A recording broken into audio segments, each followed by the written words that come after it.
Welcome to the Green Beret Life. I am Matt. Chris is not here tonight. Chris is off. He's doing something. Um, I'm. I've been sick. We didn't have a show last week, guys. One of the things I do want to talk about is we put out anytime we don't have a show. We try to put out ahead of time. We're not having a show tonight. If it wasn't pre-planned to not have that show, and we put everything on our Telegram page. We have a site at Telegram under the Green Beret Life. We also try to do something with the videos, but for some reason, Rumble, we can't put anything on Rumble ahead of time. At least we don't know how to do it to let people know if they show up. And I feel really bad if people do show up and we're not putting anything out when they were counting on us to put something out. So uh, I've been sick. I'm still sick. You might hear me coughing and hacking tonight. It's going to be an abbreviated show, but there's some things that I do want to touch on tonight. Thank you all for being here.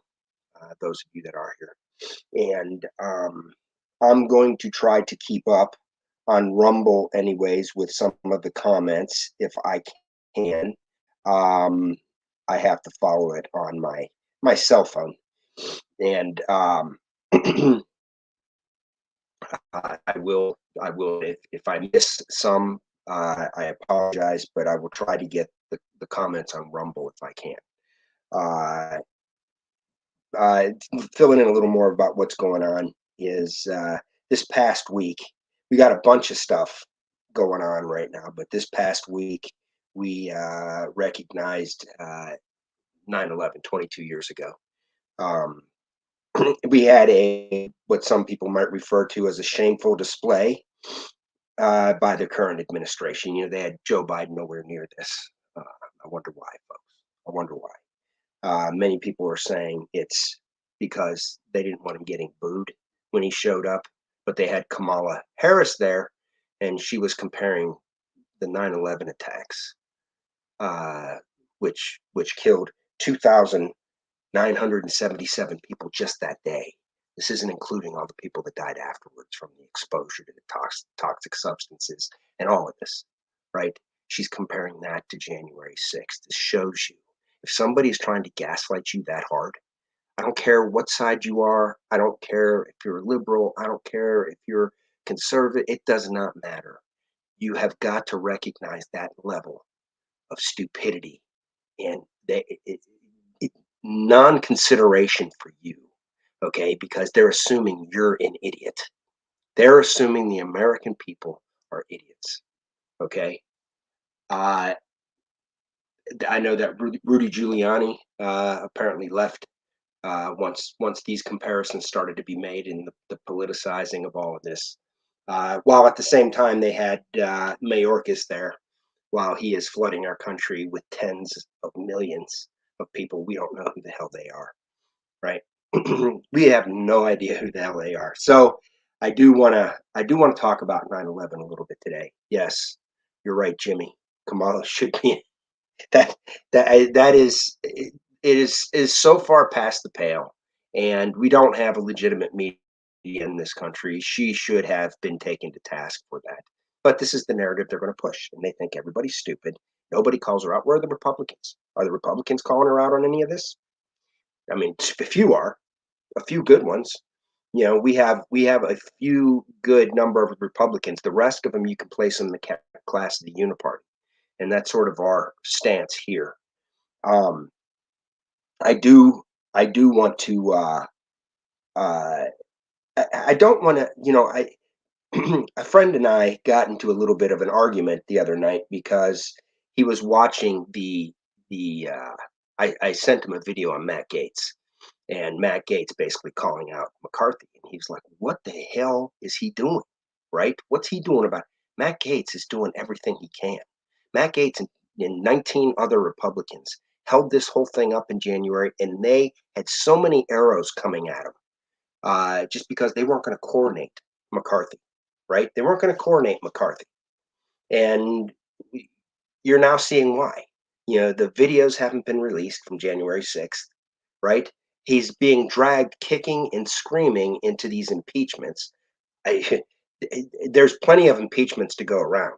I think Merrick Garland and the things he's doing over at the DOJ.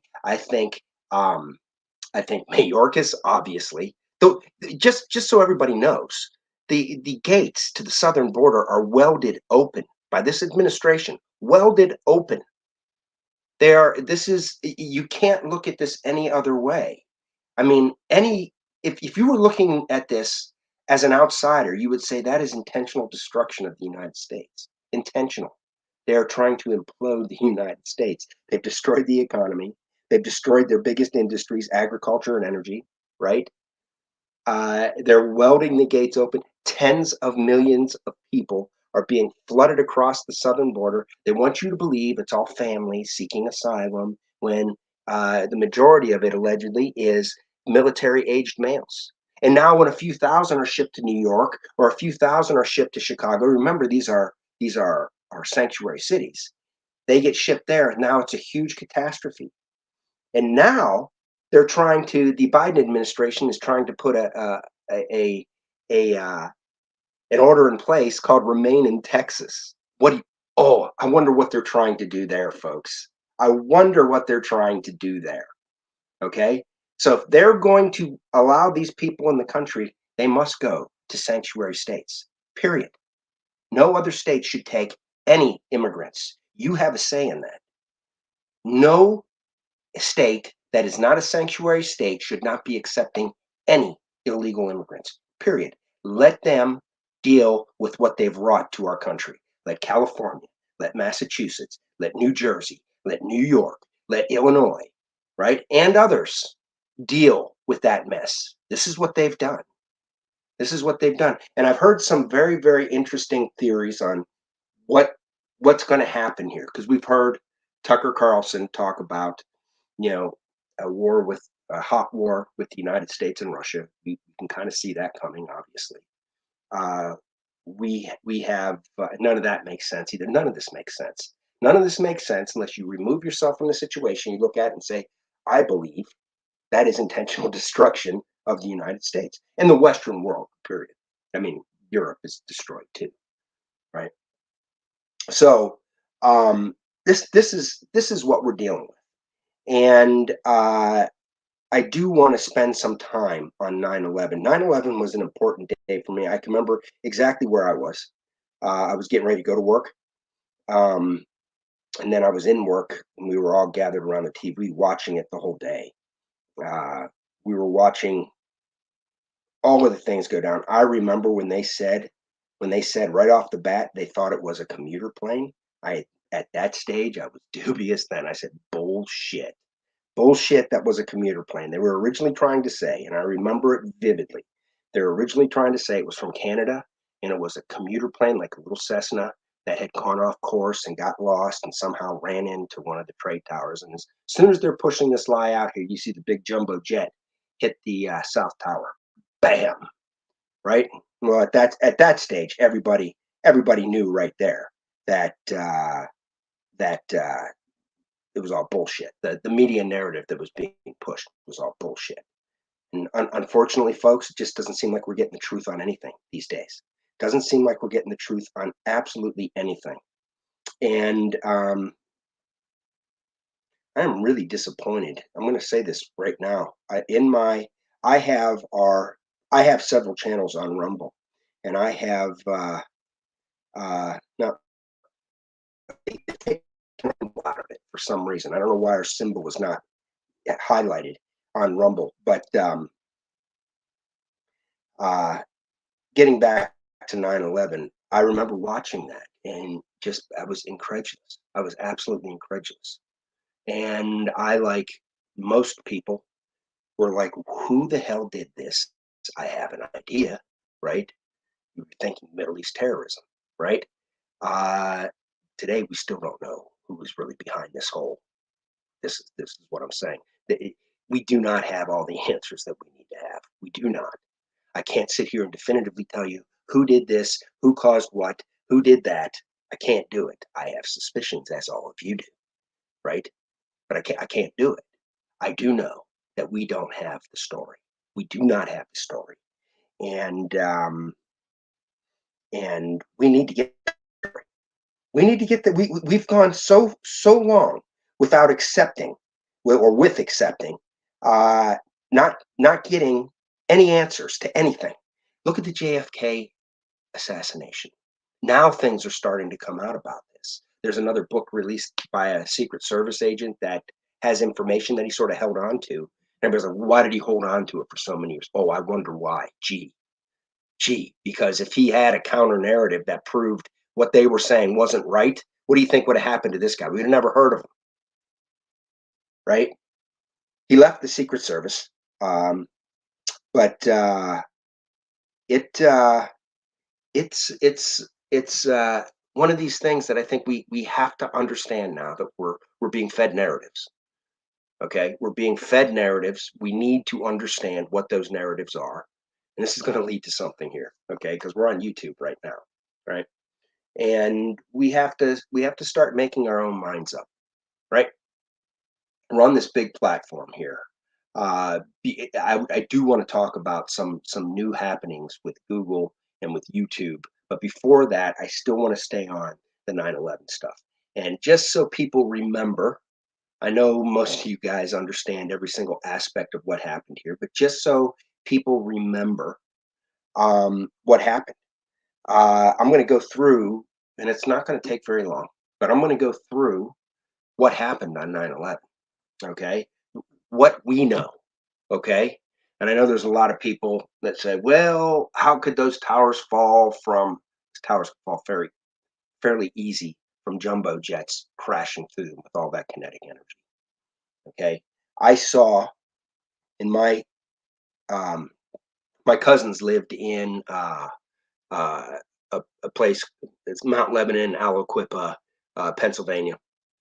Went out to visit one time, and there was a plane crash there. And I went to Northern Illinois University for undergrad, and there were some students from NIU that perished because this plane was flying from Chicago to Pittsburgh, and I believe it was a U.S. air flight. But it was, if you guys remember this, there were issues with 737s in the early years of the seven, because this was the early 90s, having some sort of avionics issue.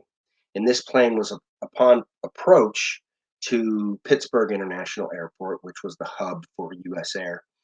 And it was flying from Chicago to Pittsburgh. And while it was on approach, for some reason nobody could really explain at the time, the plane inverted, flipped, and then went into the side of a mountain in Aliquippa uh, at a speed of over 500 miles per hour. It was a big side of the mountain. I think there was a school down at the bottom of this mountain. I was there shortly after, maybe a few months after, and drove by there. And I was talking to my cousin's husband about it. He drove me over there and buy it. I think we were going to the grocery store for something. I don't remember exactly, but I remember looking at that and saying, "Oh my lord!" I just couldn't believe the destruction. I could, a jumbo jet hitting a side of a mountain at 500 some miles per hour. But I mean, this thing scarred the side of that mountain. Like, I mean, that was pure rock. Bam, right? That's kinetic energy, massive kinetic energy. So there's a lot of people out there saying, well, how could two planes going through the trade towers not cause these things to collapse? Um, I don't know how they couldn't not cause them to collapse. Um, when you watch the video, expect that, because nobody, I don't think there's a video out there of the plane hitting North Tower, the initial impact, the plane hitting South Tower. When you watch that, um, it sort of brings the picture a little clearer, and it hit the tower lower than the plane that originally hit the North Tower, because the South Tower collapsed first, right? It sort of kind of makes sense. And the way these towers were constructed is they had, it was a steel center section that went something like 70 feet into the ground. They had a concrete wall that was completely around the building to keep water from the Hudson River from getting in, underground water at the construction site. And everything was based off of this steel spine that went straight up the middle. And that's where the emergency escape routes were, you know, the stairwells and the elevators were all running to that center spine section. And then the external portion of it, the floors were all made with lightweight concrete, and the external had another exoskeleton, okay, that were obviously cladded and all of that. The buildings were very, very stoutly built, very stoutly built. Um, the explanation, the current explanation, is the heat on the areas where they went through, because the initial building, which the plane hit higher, there were all stairwells were destroyed on that one. Nobody had any way of getting out. And I have some stories. I have personal connection of a friend of a friend who was stuck on top of that. I'm not going to talk about that, but um, uh, there were 1,300 people, over 1,300 people stuck on the North Tower. Okay. When the plane hit the South Tower, it didn't hit it directly in the middle. It sort of glanced to the right, and it left one stairwell escape. And even though it hit farther down on the building, it there were 600 people, I think, that didn't get out.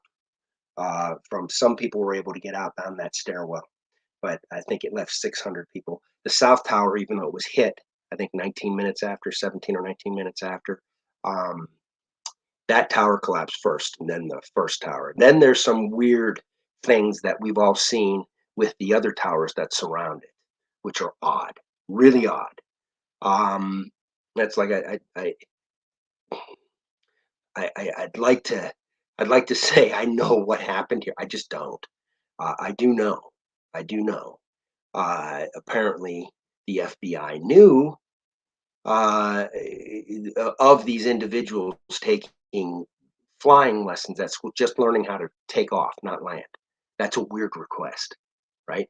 That is a really weird request. Don't you think that should be tracked down? Middle Eastern men born in Lebanon and asking, I want to learn how to fly. I just want to learn how to take off right now, right? That's really odd.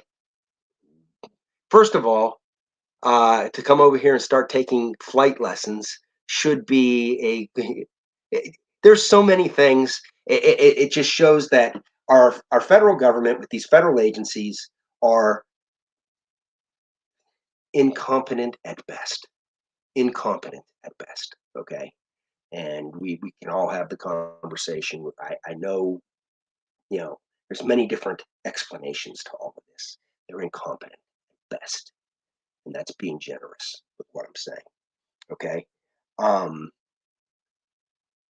we need to get answers. We need to get answers. But I'm going to go through this before we go off YouTube. I'm going to talk about a few things before we leave YouTube as well. But here's what I want to talk about. On 9/11, there were 4 flights.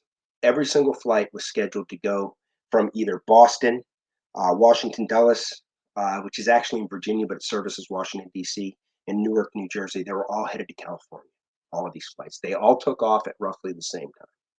Okay. So the first flight was American Airlines flight number 11. It was from Boston to LA.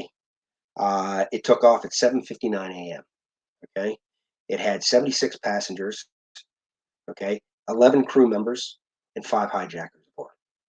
Okay, at 8:15, flight number 175, which was a United Airlines flight, and flight number 11 was going from Boston to LA. Okay, flight number 175 was also going from Boston to LA. This was a United flight.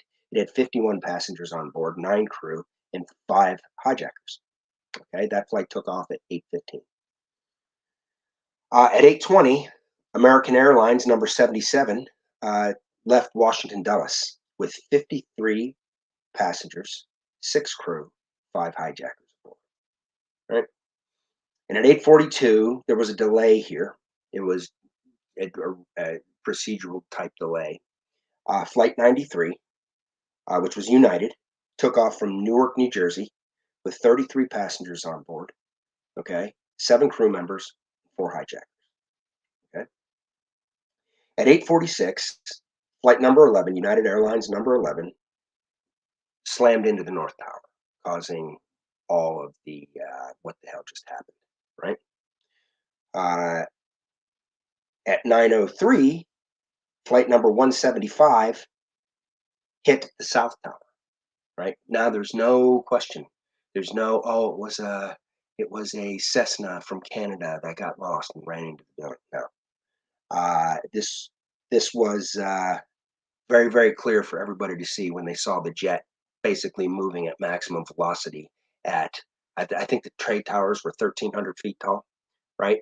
And this thing was somewhere well below that, maybe around between 700 and 1,000 feet, slamming into the side of the building at approaching 600 miles an hour, right? Uh, when I hear the whole aluminum against steel thing, no, it's kinetic energy. The building ain't gonna swat that off. Okay, so slams right into the South Tower. Okay, at 9:37, flight number 77, which was an American Airlines flight, slammed into the Pentagon. And then we got a real heroic story that if you watch, there's some animations out there. I don't know how to put these animations up. Chris does. I don't know. I wish I could have, because I really wanted to put this up tonight, because it'll bring a tear to your eye. Okay, it really will. Flight 93 at 10:03 slammed into the ground in Shanksville, Pennsylvania. It slammed into the ground at 563 miles an hour. It left a hole 10 feet deep by 50 feet wide. Okay, that's what the power of one of these things will do. Okay, they're aluminum honeycomb. That's basically what the plane is made out of. Modern planes today are some sort of composite mixed with aluminum honeycomb, but it's very strong when you put it in a specific way. It's all engineered, obviously. It's engineered to have flex. If you ever look out the plane, you see the wings have flex in them. The towers were engineered with flex too. And when you see the towers getting hit, the South Tower getting hit, they speed it up to 8 times, and you can see the actual flex in the tower as it gets hit by the plane. If the tower wouldn't flex, it would break right there, right? So it's trying to absorb as much of that impact that was engineered into it as it possibly could, right? And a lot of people, I want to talk about Flight 93 though. Flight 93, the other attacks have already happened at this stage. They had turned the plane, they'd taken over. I'm assuming they had killed the pilots and the flight staff. Apparently, they had box cutters. We heard this whole story, right? They had box cutters. The cabins were pretty unsecure, and they basically killed the pilot and the co-pilot. And from what I'm assuming, we don't know the whole story on that, but they were out of the picture. And after the initial fight, the plane apparently dropped 600-700 feet. While this was going on, you can hear the audio of the pilots fighting, right? Um, but they come on the radio and they tell everybody, and this was sort of when you got, you could hear this on, if you listen to the audio, this is what the narrative was for almost all of them. We're sit down, please. And they moved everybody to the back of the plane, and they basically said, we have hijacked the plane. We are turning around to go back to the airport, and our demands are being met. So just be patient. We'll be on the ground. Our demands will be met, and you will be released, basically, is what they're saying. Well, Flight 93, people were using their airphones, and now stories start to get back about these planes that were flown into the trade towers. There was some speculation on where Flight 93 was going to, because they turned the plane east, obviously, and they knew it was going to Washington, D.C. They didn't know if the target was the Capitol or if the target was the White House. It seems today they sort of settled the target was the Capitol. Okay.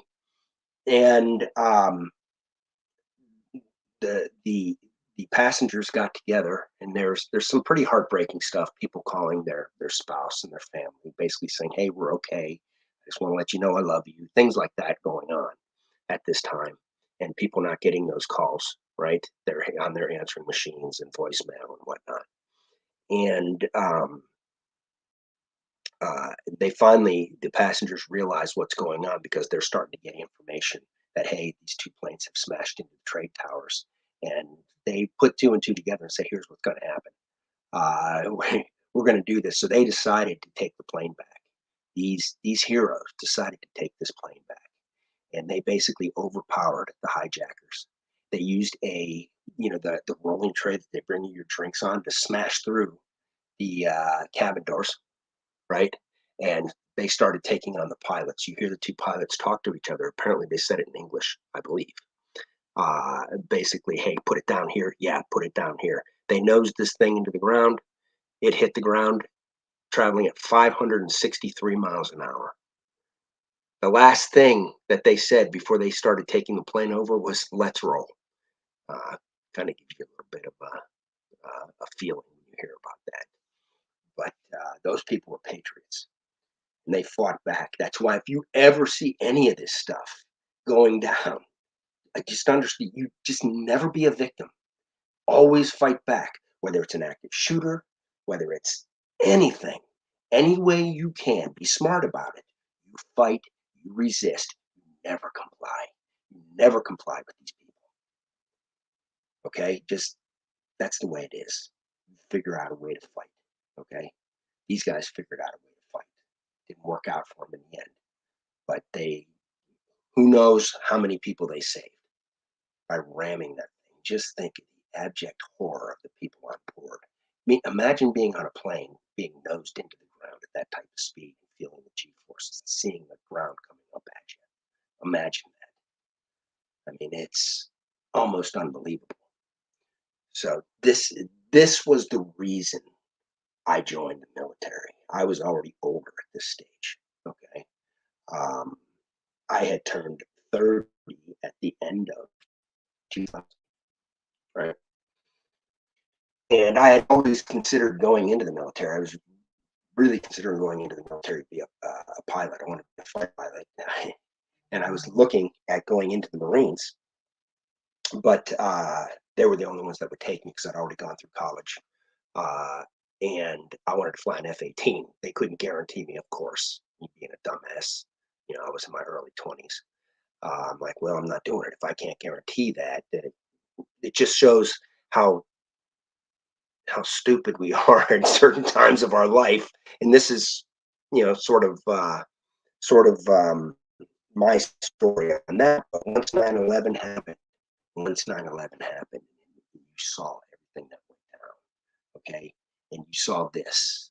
And then you saw that contractor. He put up cell phone towers in Iraq. Michael Berg have his head chopped off. And all of these things going down. All of them going down. I do remember when we did. I remember sitting out in front of my house, listening that we're going to go into Iraq because at this stage I'm already trying to get into the military. Okay, having all sorts of issues because I was trying to get what was called an 18 X-ray contract. I was too old. Right, I was too old to get it. And there were some things that they had to go through. As my age was sort of becoming the issue with me getting in as quickly as I wanted to get in. It took me over a year and a half, closer to 2 years to finally get everything sorted out. So I got in, and then it's another story for another time. But I was too old to get the 18 X-ray contract. When I was in, I won it. I won a PT test contest, and I got a contract. They waived it. And it's funny. I never got paid the money for it, but things worked out for me. But I wanted to. I was angry, as is the whole country was freaking angry, and I wanted to do my part to take it to these people, right? I wanted to do my part, and everybody. I remember when I was starting to go through the Q course. There was a lot of guys. There was a school superintendent. It was a really interesting group of guys. The guys that ended up passing SOPSI, because back then it was no given you were going to pass SOPSI. Most people quit. A lot of people didn't pass. I mean, only a few people passed. But if you passed SOPSI, you had like an 80% chance of passing selection. This was way back when. It was miserable. But you were prepped for everything after that until you got to phase 2. But I remember it was really interesting, the crew of people that were in there. I remember there was a guy who was an actor, right? And he ended up being like one of the most athletic specimens I've ever seen in my life. You would never tell by looking at him, but the shit this dude could do was like world class athlete stuff. But just some really smart dudes. I was just blown away at the crew of people going through this program with me. And some of those guys aren't here with us anymore. Some of them are. Um, but it was a journey. It was an absolute journey, and the country was together. And we wanted to take this. Now we learn things. We learn things afterwards, and we're like, I remember I stopped at this. I was sitting in front of my house, and I heard we were going into Iraq, and I remember thinking to myself, what are we going to do about Iran? Because Iraq and Iran canceled each other, right? Um, and I thought that was weird. I said, we're going into Iraq, but we're not doing anything with Iran. And technically, Iran's a bigger threat to us than Iraq was. I remember thinking that was weird. Hearing weapons of mass destruction, I had no doubt in my mind that he had weapons of mass destruction because we had fooled around so long and the UN was holding things up. And I'm like, that gives them plenty of time to hide the shit, right? Not realizing, what some of the machinations in behind the scenes that were going on um, for all of this. As we go through this and you see things by being on the ground over there, you get a different worldview, completely different worldview on what's happening that change your ideas. My impression of George Bush back then is very, very different from my impression of George Bush today. I got to meet George Bush at one stage, right? My impressions of him back then, I thought he was fantastic. Today, I don't have a whole lot of respect for him at all. Okay, and we've talked on the show. You guys should know where I stand on some of these things, right? Um, but this was my motivation to go. This is really at my age. I remember everybody telling me I was nuts. I was in my early 30s. You are freaking nuts. What the hell are you doing? Da da da da da. I was so singularly focused. There was no way. I did selection twice, and I did the olive selection twice with broken ankle the first time. I was so determined. I could just shut my body, I could shut my thoughts and everything down and become a zombie. Talked about this before a little bit with Chris going through all of this stuff, but I became a freaking zombie through that course, doing what I was supposed to do, learning what I was supposed to do, not letting anything. There was never, ever a question that I was going to quit or anything else. And there was never a question in my mind that I wasn't making it through till the end. And that's the attitude we have to have with things in life, right? And if, some of the younger guys, most people here are older that are watching this. But some of the younger guys need to understand this because they've grown up in a completely different world where they're coddled, feelings, and this and that and the other thing. You need to set your determination, and nobody else is going to stop you from doing that. Those are the people that we need, especially in these special operations courses. You've heard Chris and I rail and rail and rail how these special operations courses cannot drop the standard, which they've done. They've absolutely done it. Everything that's going on now, in my opinion, is destruction, absolute destruction. Okay. So I wanted to touch on 9/11, and there's something else that we never got an answer on. Nobody really talks about this, but there was another flight that occurred in November, and it was the same year, November 12th. There was an American Airlines flight that left JFK at 9:14 in the morning. This was flight number 587. This flight climbed to 2,300 feet, and the tail falls off. Never, ever got an explanation what was going on with that plane. Okay. And it harkened memories back. This plane ended up crashing into Queens, right? The tail fell off, folks, right? After 9/11, all of this shit, something was just left out and forgotten, and the tail falls off shortly after takeoff at 2,300 feet over New York, right? We don't have answers on this. And it just adds to the questions of what in the hell is going on. Do you guys remember, because I sure do, okay, the Egypt Air flight that crashed, and there were Americans on this flight and everything else. We never got answers off of this thing. And years later, you find out the pilots intentionally crashed that plane. Pilots intentionally crashed that plane. And it was never a big deal. There was never outrage. There was none of this. Okay. And We don't get any answer for anything. This is why we don't trust. You should not trust the mainstream media. You should not trust these damn politicians. There's a few that have really stuck their neck out. These are the guys you can trust, but believe me, they're fighting an uphill battle. Gets me back to that argument about Matt Gaetz. Matt Gaetz is one of the fighters. They've tried to take Matt Gaetz down with ex-FBI agents, with phony charges of child trafficking. It was bullshit. Trying to shake his millionaire father down for money, right? And then it's just swept under the rug after it all comes out, right? Just swept under the rug. Matt Gaetz is a patriot. He's an absolute patriot. We've got some. So that's why I don't say all of these politicians, da, da, da. There are some fighters out there that are fighting their ass off. There's just so few of them.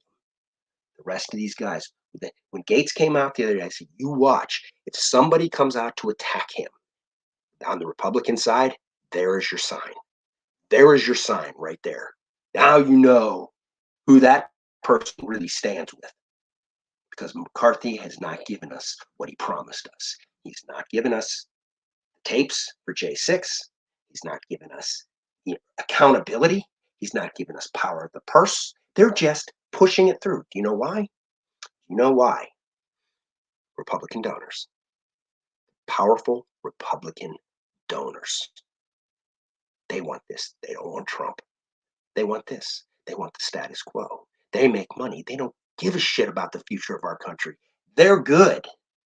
These guys are multimillionaires, multi-billion. They don't care. They will do whatever they can just as long as Donald Trump is not in office. And I do want to say right now, be very dubious about this retirement from Mitt Romney. Be very dubious. I would not put it past him for a second. Charlie Kirk made a video talking about something that he might do. Just be very dubious of this guy. He is not bowing out. He will do whatever he can to tank Donald Trump.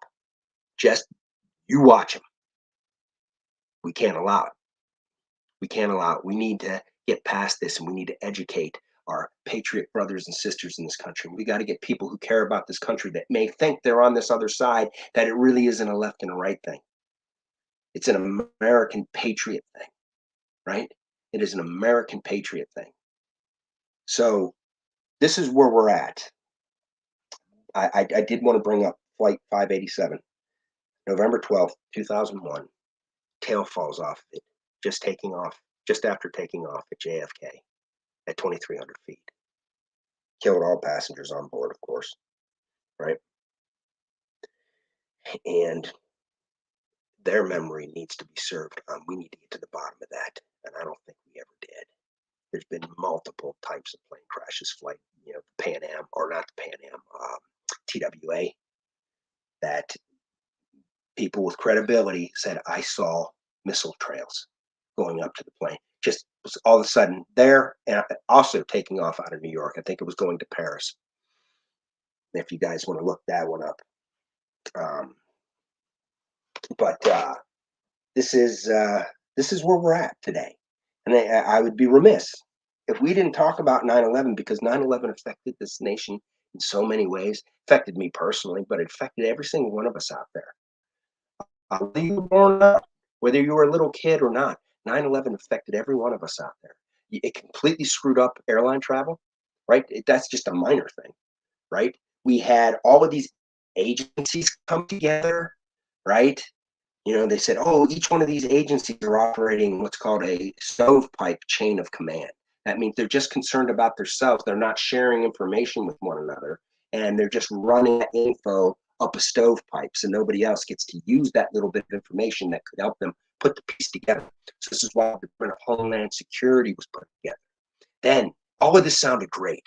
Then what we're going to do, and all what they were doing was bloating the federal government. That's what they were doing. They were bloating the federal government. And then what they did, okay, they said, we need this Patriot Act. This Patriot Act will allow us to monitor communications for foreign terrorists. And what did they do with that Patriot Act? They turned it on us, right? And it's very interesting because everybody sees what's going on with Fox News right now. Now the investors are going after Fox News, right? The guy who was running Fox News was the chief legal officer, CLO. His name was Dean, Faux Dean or something like that, right? This guy was one of the authors of the Patriot Act, and he was running Fox News. And you've got Paul Ryan on the board at Fox News. They ran Bill Ayers, or not Bill Ayers. Uh, um, my brain is Roger Ailes. They ran Roger Ailes out of there. Were the sexual harassment complaints legit against Roger Ailes? Were they legit, or was that used to get them out of there to have a uniparty takeover of Fox News? Think about that. Trust nothing. Trust nothing. Because once they ran Roger Ailes out of Fox News, it was goodbye, Fox News. It's been garbage ever since. Trust nothing. The mainstream media is all corrupt. It is absolutely all corrupt. Today, they're out there. If you turn on any one of them, MSNBC, CNN, any of these, right? There is no evidence against Joe. There is a mountain of evidence against Joe Biden. And when somebody tries to tell what the evidence is, they stop them and they repeat the same talking points that you're hearing the White House repeating, right? Jean Jean Pierre, whatever her name is, that useless pile of garbage that they have as the press secretary. And then they have the other one for the Pentagon, John Kirby, right? That all these people they're putting out talking points, and the mainstream media parrots their talking. You are not getting news. You're getting propaganda. Preaching to the choir, I know. But this gets us back to, I want to talk about this before we leave on YouTube. Right now, if you want to look up something, and there was an incident that came out, it was Mike Lindell who was on the stand for this, the voting machines bullshit, right? He was on the stand for this, and he just lets this smarmy lawyer have it, right? And it was excellent. It was excellent. He is a patriot. Buy Mike Lindell pillows. They are trying to destroy this man. They are trying to destroy him. But he is not backing down at all. He's not saying, "Oh, I want to save my business. I'm going to back down." He isn't backing down at all. That is the American spirit. That's the same spirit that these people on Flight 93 had. We do not back down. We do not. We're not taking bullshit. We are not taking. We can speak our mind. We are Americans. We have a First Amendment. You see this nonsense they tried out in New Mexico with that fraud of a governor, right? And then you had a couple Democrats like Mike Liu come out and say something. You know why he did that? Dan Bongino hit this, and he's 100% right, because this was the plan later on, and they were going to do it at a federal level. Now that she has gone and done it, right? This is going to go through the court, get shot down, and there's going to be precedent on it, so they can't do it. Thank God for that idiot. Thank God that idiot tried this bullshit. Just if this is another one. If you vote for somebody like that, that's a tyrant that just goes and stomps all over your rights. I don't care what side you're on. If you support somebody like that after they do that, part of the problem. You are part of the problem. That ain't America. That's called fascism. That's what that is. And you like to go out and accuse the other side, the side of the patriots, of fascism, the side that's saying we need free speech, we need constitution, we need to run our country the way the Constitution lays out for us. We have more rights than anybody else in the world. But this is the fascist side, while your side goes and does this? Give me a break. It's all propaganda. It is all gaslighting. It is nonsense. So she's exposing who they are. They're all like this. Ted Lieu is like this. Don't be fooled. Don't be fooled by his little statements trying to cover up what she did. Don't be fooled. Don't be fooled by Mitt Romney. Do not be fooled. I know you're not. I know you're not. But getting back, Google. So the Mike Lindell is on the stand, and he's talking. He's letting this guy have it, the smarmy lawyer have it on this voting machine, right? And the video shows up on Twitter, and it's a huge hit. Well, of course, if you try to look it up on Google, or if you try to look it up on YouTube, all you're doing is getting left-wing takes on it, talking about how they're so successful in destroying Mike Lindell's business, how he loses his mind like a crazy man. You're starting to see what they want you to see, And you're saying, well, what does that have to do? We know that in a way. You can't get information anymore on Google. When you go on Google and you go through, you cannot get the information you are looking for because they manipulate the algorithm. So when you put in a search for something, you're going to get what they want you to read. When you put in a search for a video, they're going to put out the video they want you to see. And here's where I'm going, because there's new guidelines coming out from Google and YouTube that they're going to go after medical misinformation. Okay. And the basis of what is true and what is not true is the World Health Organization. The World Health Organization. So now there are people that I watch. One of the guys I watch on YouTube, his name is Dr. Berg. He has 11 million followers. I really like him. Dr. Berg goes out of his way to say, hey, too many people are on all of these pharmaceuticals where you're just treating the symptom instead of getting to the cause. So he has more holistic ways and things you can do that'll get you off of that medication. So now there's been a full-scale attack. They're going to remove his videos that don't fall in line with saying, you have this, you must take this medication from this pharmaceutical manufacturer. You must do this. That we've all been through this already, folks. They're going after him. They're going after him and others like him. So you won't have easy alternatives to go to, when you want to see something different, another point of view other than the CDC, another point of view other than the World Health Organization, right? Which, oh my Lord, you better be looking for another view, right? Now, you couple that with what's going on during cold and flu season, this new ramp up of COVID, right? And I'm sick right now, folks. I'm really sick. But sinus infection is what I have. I initially was sick with something. I don't know what it was, but it's been going on for weeks. But they're saying, I'm going to pronounce it all wrong, but it's penenephrine. But I believe it was an alternative brought out to pseudoephedrine. Okay. Pseudoephedrine, you can still buy, you have to go and get it behind the counter now, right? You have to give your ID and right. It raises your heart rate. So you got to be careful with it. But this other option seemed to be very effective. Penenephrine doesn't raise your heart rate. All of a sudden, right before cold and flu season, and now we have this new variant coming, right? A study comes out saying that, hey, this doesn't work. And they're planning on removing it from the shelf right before flu. Come on, folks, put two and two together. Put two and two together. They're going after these doctors that are trying to help you out and giving you alternative options, right? They're taking this stuff off the shelf. They're pushing new stuff, right? Okay. We've got to get off of Google and YouTube. You hear me say this every week, and it's like a broken record. Okay. I'm not saying don't use Google, but if you watch somebody and you enjoy them, encourage them to set up a Rumble, Odysee, BitChute, whatever works for them account.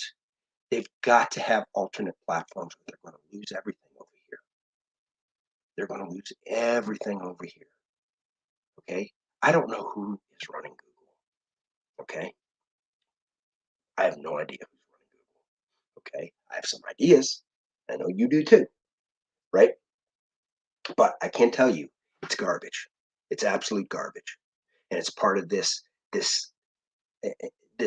whole state of trying to take control of what we see, what we have access to, all of this, right?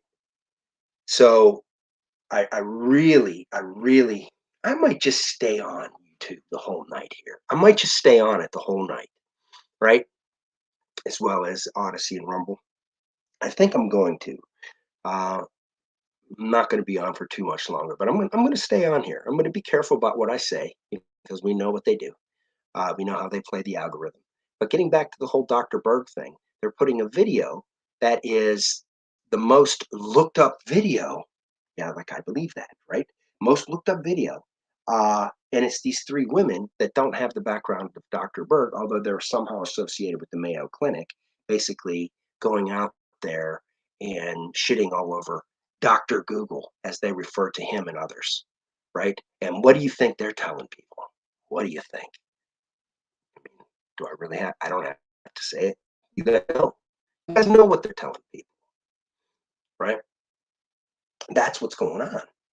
So please, if even if you're not interested in watching something over there, go create an account, because that may be when things really start happening here, the only way you'll be able to get any information, right? You're going to be very, very controlled over here. I did want to mention something else. This right now, you've heard the UAW is potentially most likely going to go on strike, right? And I want to talk about this and give you my theory. It's a theory, okay? I heard that right now EVs are being rammed down everybody's throat. Nobody wants them. Okay, they're ungodly expensive for a reason, right? And this is all my opinion. Okay, I'm not stating that I know have the inside track on any of this, but we talk about blue collar logic here. I reiterate that, and I always put this out as a caveat. Okay, but my just to sum up my idea about EVs, I believe there's several things with EVs. Okay, I believe EVs are created to destroy our energy industry because they need to collapse our economy. The three pillars to our economy are energy, agriculture, small business, right? So I believe they're an attack on that. They're not better for the environment. They've got to use materials to make these batteries that are horrible, absolutely horrible. And they have to mine the shit out of places like Africa using little kids in this toxic dust and everything to get these things. China pretty much owns all of those mines, right? And they're pretty much building all of the materials, right, for these cars. Now, do I think EVs shouldn't be an option for somebody if they want them? No, that's free market capitalism. So if Elon Musk makes a Tesla that people want to buy, yes, what they're trying to do is stop any other technology, trying to stop internal combustion engines, period. They are trying to tell you what you need. And the reason why they're doing it, in my opinion, to kill our energy industry and also to kill the auto industry. Because if you listen to what the World Economic Forum says, what do they say? You will own no private property and you'll be happy. You'll be able to get everything you need. You'll have a 15-minute city where you can get anywhere in 15 minutes. You're not going to need a car, folks. What do you think they are trying to do?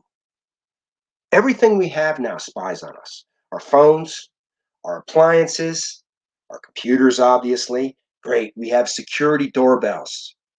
They're not only spying on us, they are tracking us as they go from one security doorbell to the next one and the next one and the next one down the street.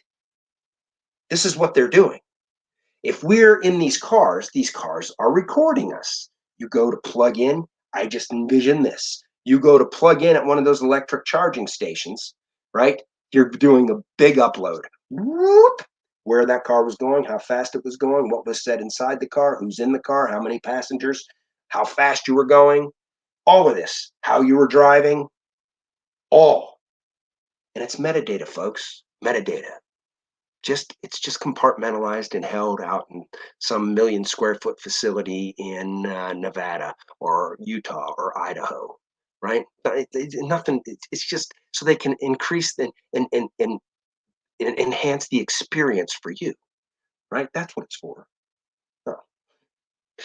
But I believe ultimately what they're trying to do here, and this is the UAW strike, okay? And I'm going to get back to it.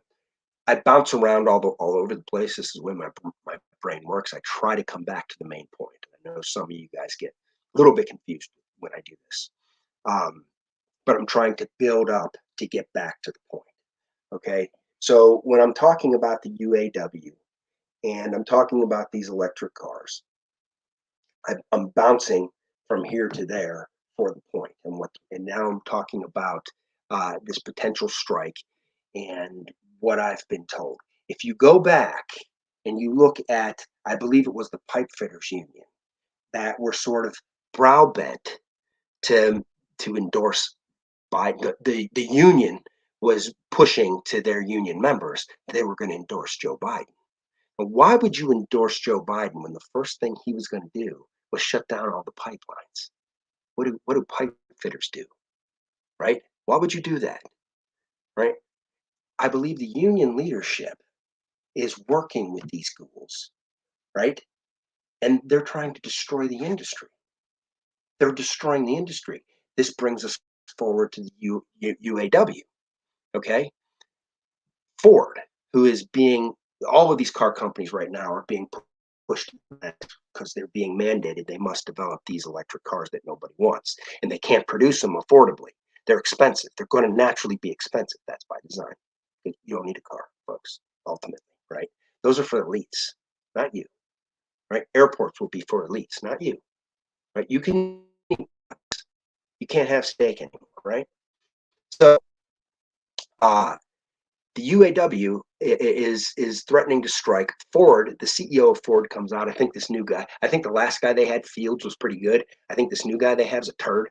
But regardless, the new CEO, I forget his name off the top of my head, but he was on being interviewed, and I was watching the interview, and he was saying their latest offer to the auto workers was the average auto worker prior to benefits, medical benefits, would be making right around $100,000 a year. It could have been like 97 or 100. It's right around there, right?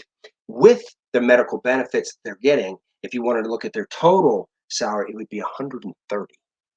Okay, so if you're an auto worker, wouldn't you be thrilled pink to be making 130 grand a year, 100 salary, 30 for medical care, which is bankrupting us all? Thank you to Obamacare, right? Right? Wouldn't you be thrilled? Well, apparently that's going to get turned down. Okay, so union members out there, look at your leadership. Are they running your industry off of a cliff? Because if the car makers can't afford to hire you here, what are they going to do? They're going to move their factories all overseas and screw you, which is ultimately what these ghouls in the deep state and the New World Order, World Economic Forum want. They've got to destroy this country's economy, this country's culture, everything about it. Everything about it. That's why they're attacking religion and everything else. So be very careful. Look at the with Chrysler, right? I'm just going to give you as I know it, and I'm not an expert, but here's how I saw it. Okay, in 2008, when everything went into the ground, there was something called the Community Reinvestment Act that was part of this puzzle. You can't get accurate information if you Google it. Okay, you will not get accurate information. But the Community Reinvestment Act, but we had a big crash, and the automakers were in trouble. Chrysler was in trouble. Okay, and the U.S. taxpayer bailed Chrysler out. Right? If you were a bondholder, okay, in Chrysler, you were told to pound sand. You lost your investment, but the taxpayer came in and bailed Chrysler out. Right? And they did it to keep the pensions and everything else. Right? And then the Obama administration basically just handed the company over to the union, who promptly sold it to Fiat, right? So if you've been out there and you've seen this whole break off, right, where you see that Ram is no longer a Dodge Ram, it's just Ram, they've sort of broken that off into its own entity, right? And then if you go and look at Jeep, okay, you see all of these Jeep models, the affordable ones are all rebadged Fiats. Well, Fiat has merged with Peugeot, and I don't know if there's any other partners in the merger, but it's a new organization called Stellantis. Chrysler, Dodge, it's no longer an American company, okay? And the union workers are going to get screwed because eventually none of this shit's going to be made here in the United States. It's all going to be cheap garbage that Stellantis provides here. They're going to bring it right over, rebadged, Fiats, Peugeots, whatever other garbage they have. It's going to be low quality. It's going to be expensive, but it's going to be the only thing you can get, right? That's what they're going to do. And I'm going to tell you, while it seemed like a great deal at the time, your union leadership screwed you. You've got to stand up. The pipe fitters union leadership screwed the union workers. I believe union workers definitely should be able to have collective bargaining. But you've got to put people in charge that are legitimate arbiters, right? When you see that the company loses money and then you demand, look at Yellow Trucking and what they just did. If the company is losing money and you stick it to them and put it over and you destroy the company, what does that do for you? It destroys you. Do not let your union leadership get away with this garbage. It is all part of the plan. They're working together. They're working together to destroy this country. And I truly believe that that's what's going on. That's my theory, right? Speaking of theories, um, there was a guy on the Joe Rogan podcast. I don't know his name. I know he's pretty popular because he's on. They watch fights and they discuss things, and smoke cigars, right? And I believe this happened during the Adesanya Sean Strickland fight the other night. And they got into this discussion, and one of the guys said, "There's a guy on there who's hard to listen to. It's cringe. Um, he's an older fella, and he's just it's like he's like parroting talking points." But there's some of the other, stuff that comes out from the other people was quite interesting. One guy came up with something, and he said, "Do you know what my theory was?" They were asking him. They said he has a theory on what's going on, and he said, "Well, here's my theory. We've already established that a lot of these illegals coming over are not families. Okay, we've got a lot of traffic, women and children being brought over, but there's a lot of military age males from all over the world. China, right, is one of the places. And they're saying, in order to cause chaos and disruption, okay, we're shipping them all over the country, right? Putting them basically in place. And then, remember the BLM, Antifa. Some people refer to BLM and Antifa as the same, Blantifa, which is smart because they're both Eastern European Marxist in root, okay? But removing all of these illegals, and there's millions of them, millions, right? Uh, when the time is right, they are using, you notice how there's these NGOs that are, how are these people getting up here? Okay, we don't know. We don't know how they're being transported up here. They're not walking up here, folks. They're not walking. They're being transported, and there's help. And I suspect some of these NGOs are involved in that. I suspect, allegedly, right? You got to start using your brain, right? So, um, transporting them in different parts of the country when it's needed, there's going to be mass immigration riots, right? And there's the other, Tucker was talking about World War III, which we see they're trying to push. They were screwed up ever since 2016 happened. That put their whole plan backwards. If you look at what was that, the 16-year plan, Trump threw a monkey wrench in that. He was never supposed to win. They underestimated him and they couldn't cheat hard enough, in my opinion, right, to stop him from winning, right? That probably just got me in trouble, but I don't care. What they're going to do is, in his theory, was unleash them and have them create all sorts of ruckus and riot and destruction and pain on innocent Americans, right? Whereas the government can then declare a state of emergency and whoop, no election, no election, right? State of emergency. Kind of what this hack out in New Mexico. And if you people in New Mexico don't push for impeachment of this tyrant, you've got something wrong with you. I think she probably deserves to be arrested. She has no right to trample over your constitutional rights, period. And she did it intentionally. And she was going to use the state law enforcement to do it. Thank God the sheriff stepped up. Everybody saw what was going on. You stepped up as patriots, but keep the pressure on. Keep it on. But I thought this was a really interesting theory on Joe Rogan. I thought some of the idea, the simplest ideas, we fail to see them. We fail to see them sometimes. And I always say the simplest solution to the problem is always the best. And it's a good motto to go by. It's not just a slogan or a tagline. But I was thinking about that. I'm like, that is, I think he might be onto something there. I think there's multiple plans. We talk about military planning, special forces, how you have a PACE plan, a primary, alternate, contingency, emergency, right? You have redundancy built in, right? Don't think that they don't have redundancy built in. Right now, it's all out in the open. It's all out in the open because that 16-year plan was screwed up by Trump in 2016. And they've got to push now. They've got to push 2030, net zero. It ain't about emissions, folks.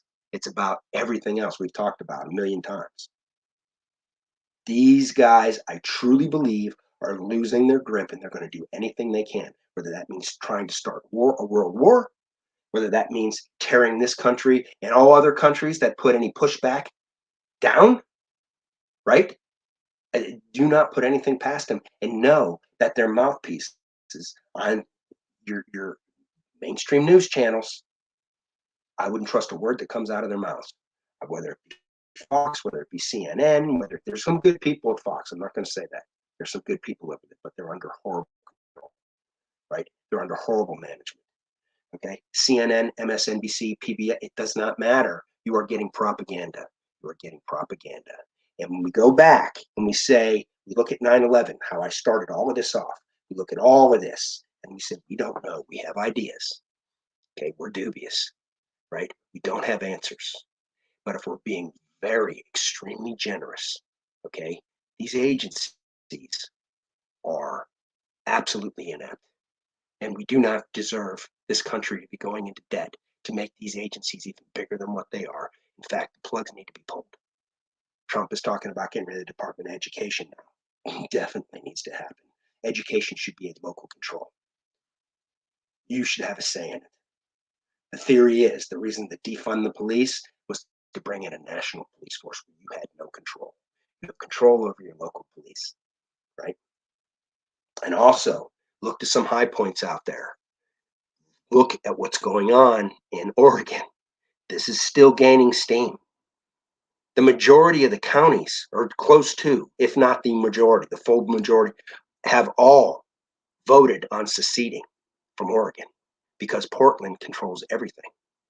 The rest of the state is based. And Idaho is all on board. This is how we fix things. Through the Constitution, and we fix it. We do not say, oh, that's just never going to happen. If you just say that's never going to happen, and you don't start chipping away at this, boom, boom, boom, boom, and keeping it going, nothing will ever happen. Everything will be too impossible, too hard to do. They're just going to do this. They're just going to do, You put up a fight from all angles, legally, peacefully, and the way it's supposed to be done. We adhere to the rule of law. We don't fight their fight. They want us to get all unruly. We don't do that. We adhere to the rule of law, and we don't give up. We don't give up.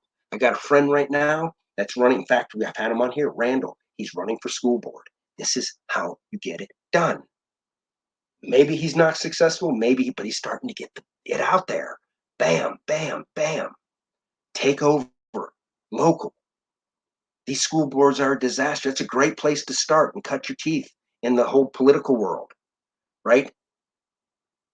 Then we must push for term limits at the federal level. We must push to get big money and big business out of politics. Why does a big corporation get to come in and spend millions of dollars while you only get to spend X amount of dollars, whatever that is? The people, this is a government for and by the people, not for big corporations. And unfortunately, the Republican Party is run by big corporations. So is the Democrat Party, by the way. It's run by the powerful elites who want to manipulate the world to their thinking. This is why we left $85 billion in equipment back in Afghanistan.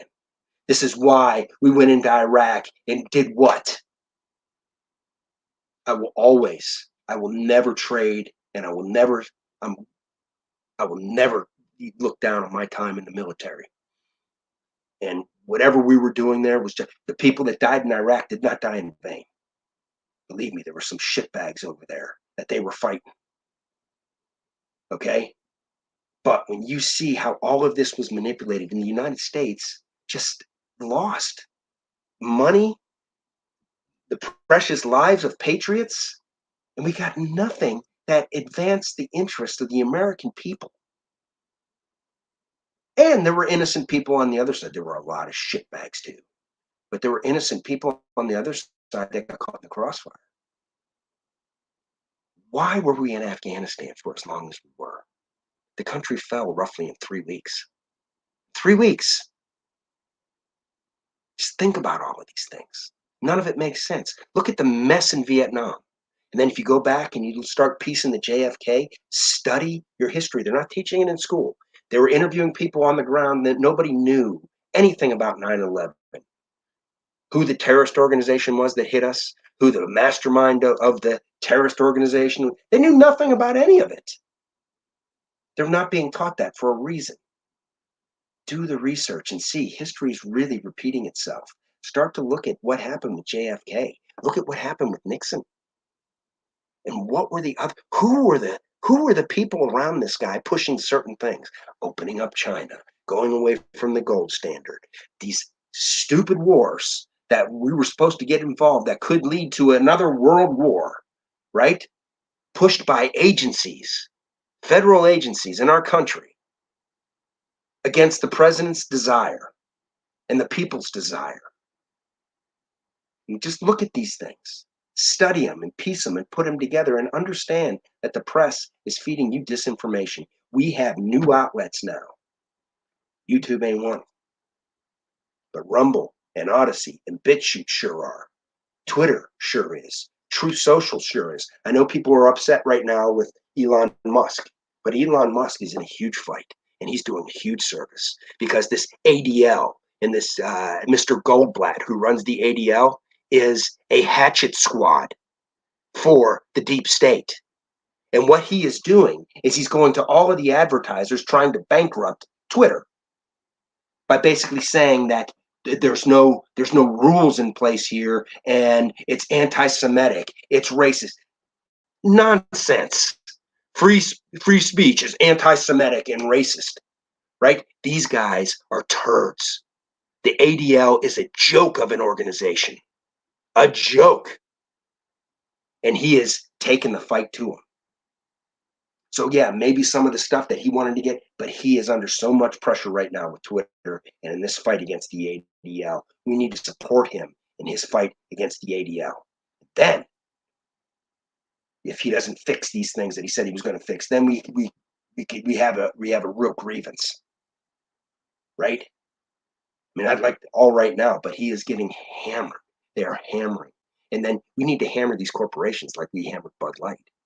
Because these corporations are capitulating to the ADL instead of to us. They are trying to take our free. This is how you look at it. They're taking our free speech away. They're taking our free speech away. They're not giving us an option. They're trying to destroy Twitter so we don't have a place to go. We're going to be forced onto places like YouTube or Google or Facebook or Meta, whatever the hell that shit is out there. Snapchat. All these things that are controlled, they will control your speech, control your information, and everything else. Do not let down a fellow patriot. I truly look at Elon Musk. I truly look at him as a patriot because I know the book was out on him for a while, but look at how hard they're attacking him.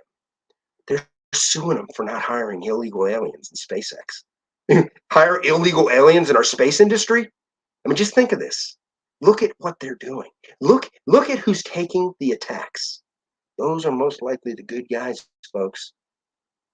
Look at all the attacks going in on Trump. So we know this. I'm speaking to the choir. I haven't found any messages on Rumble. If you're on Odysee, I apologize. I can't. I can only do one at a time here because I do have limited bandwidth. But I want to thank everybody for joining me. I want to thank everybody for sticking around. I decided to stay on YouTube all night. I tried to monitor what I was saying, but still get my point across on this. Um, but I thank each and every one of you. And please check if you're planning on watching. Please go and check our Telegram site out because it'll always be announced on there, whether we have the new show coming up or whether it's we're not going to be there that night. I feel really bad, not being able to get something out onto Rumble. So, with all that being said, take some time to even though 9/11 is past, take some time to honor the victims and all the patriots that were there on the ground that passed away since, and all the patriots that went and passed away over fighting these wars. Whether they were legitimate wars or not, these guys legitimately took the oath to go and defend our country, right? So you need to remember these people and pray for our country and pray for the patriots trying to save our country right now, and be one of those patriots. Thank you for joining. Live in freedom every day. I'll see you guys next week, hopefully.